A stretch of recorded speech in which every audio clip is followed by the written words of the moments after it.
Story জানতে না বলছি। একদিন রাতে আমি টঙ্কার আর চিম্পাঞ্জিরা ঘুমাচ্ছিলাম, কিন্তু তখন একটা স্পিরিট এসে ওদের সবাইকে প্রজেস করে দিল। আর ইউনিকর্নও ছিল আমার বাচ্চা। আর আমরা দুজন বেঁচে গেলাম, কারণ আমাদের কাছে তাবিজ ছিল আর ওদের কাছে তাবিজ ছিল না। ওকে নিয়ে চলে গেল নিয়ে, আর কখনো আমরা ওদের ফেরত পেলাম না। আর ইউনিকর্নকে ওরা মেরেছে না, তাবিজ ছিল। একটা কথা শোনো, ইউনিকর্নকে ওরা মেরেছে। এটা আমার খুব ভালো একটা ভুল।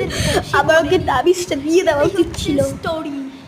তাবিজটা দিয়ে দেওয়া উচিত ছিল, কিন্তু ইউনিকর্ন এটা খুব একটা ভয়ানক গল্প তুমি আমাকে বললে। আর একটা কথা শুনে রাখো, ইউনিকর্নকে কিন্তু ওরা মেরেছে না, ওকে বশে করে আবার তোমাকে মারতে আসবে, কিন্তু ঠিক রাখতে হবে। আমি ঝিনুকমালা, স্বাগত। আমি ঝিনুক। হ্যাঁ ম্যাডাম, আপনি নমস্কার।